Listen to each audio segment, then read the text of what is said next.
Hello and welcome to another session of Shine Like a North Star. I am going live with you today using some of the new tools I have for my live streaming studio. Not my office anymore, it's a studio. So I'm really excited to get your feedback on how this is going. If you're live, hashtag live, and if you're on replay, hashtag replay. I love getting a sense of how people are joining.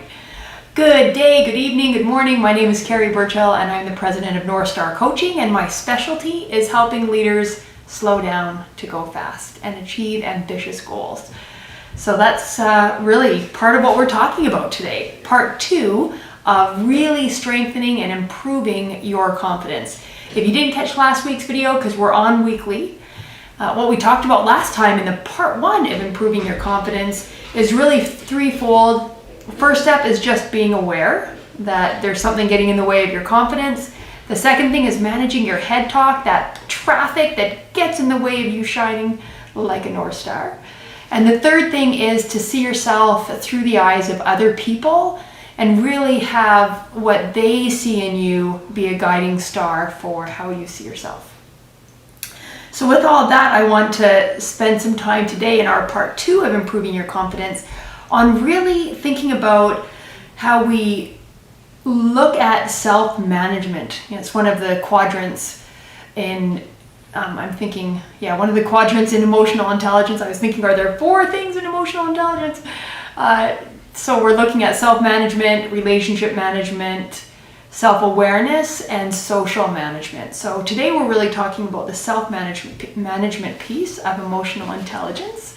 And that looks at how we're aware of things that might trigger us and manage our reactions. And then I guess arguably there might be some other kinds of management depending on what your triggers are, social or relationship management. So if you know that, for example, speaking publicly is just something where you're like, ugh, I do not like doing that, then you want to position yourself to really be centered and be present. So you might do something like grab a few moments, book time off on your calendar to really do some deep breathing, to talk to your spouse, to listen to some chill music. Maybe you listen to some good old-fashioned rock and roll, get it all jammed up for it, right? Whatever you need in your style to present confidently, you give yourself a space to get in that frame and psyched up a little bit, if you will, to do that, right? And then you're going to come across more confidently.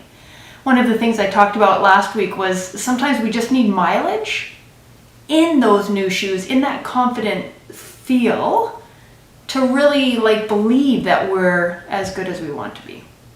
We are as good as we are. So one thing you can do to kind of get that mileage is fake it till you make it, but put yourself in a position to be able to fake it well, come across confidently until you have enough experiences doing that to really own it. Another thing might be taking some time before an interview. Or maybe you're having a rough conversation and I might grab a Post-it note and just stick it on the back of my phone as a reminder of the key points that I want to deliver in that hard conversation. Nothing that would give it away confidentially or anything, but really reminding myself all the time, what are those key points that I want to make in that hard conversation? And keep it at the forefront of my mind so that I can confidently talk about them, because I've seen them so many times throughout the day on the back of my phone that I can deliver that message confidently. So that's a self-management thing. It could be a sticky note, could be listening to some music, could be blocking time off on my calendar. You need to manage putting yourself in a place to be confident. Maybe there are people that you check in with. I have a leader that I coach, and she has an influence group, and they meet once a week to give her purposeful feedback on how she shows up in the week.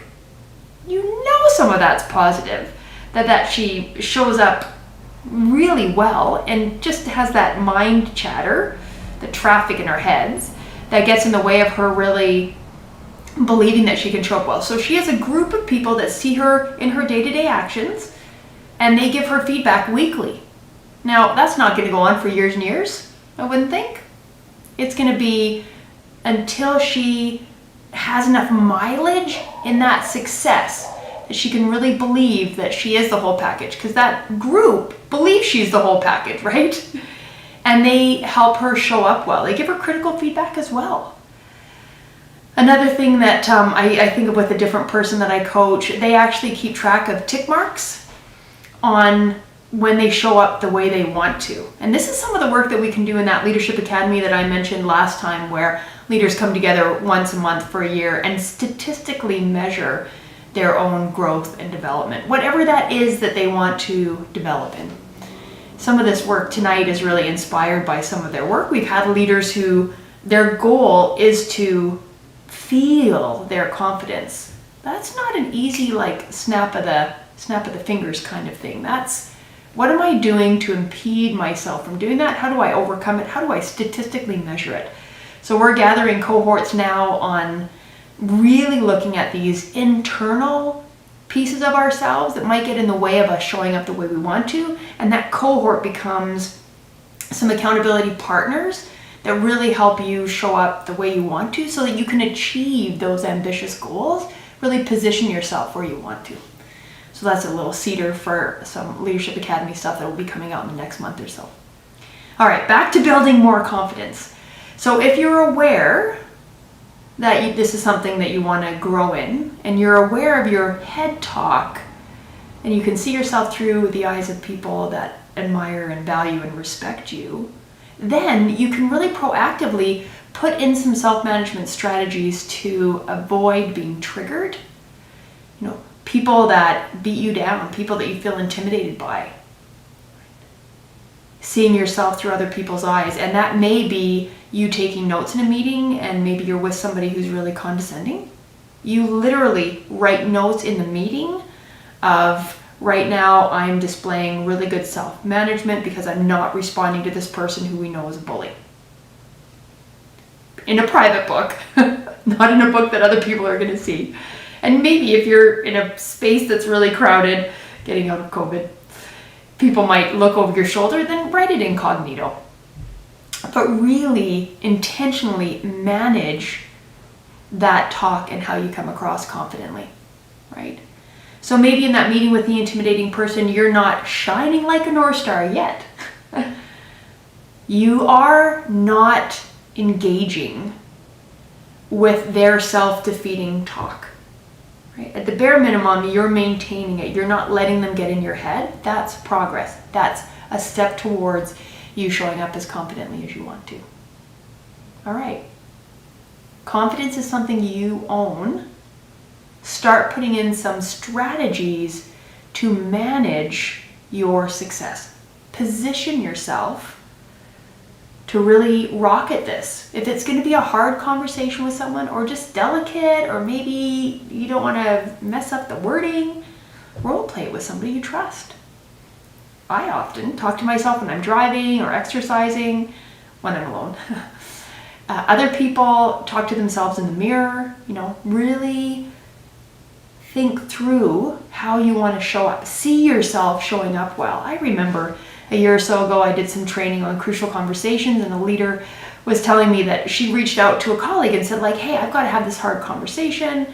Can you role play with me? And that leader said, I do too. And they ended up actually recording their practice of it.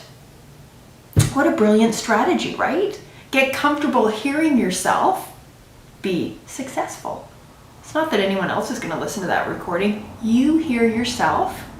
And you can self-criticize. Okay, there's some areas to improve, and self-compliment. There's some things that you're already doing well, because you are the whole package. You're listening to this right now because you believe inside there's a little light that you're trying to let shine. That's what we're about in North Star Coaching, helping you be your best. Shine like the North Star. So reach out. I would love to see your comments. Follow me on YouTube. Definitely want to help you see what is holding you back and really shine like a North Star. So there it is, everybody. Take care, and let's be our best together.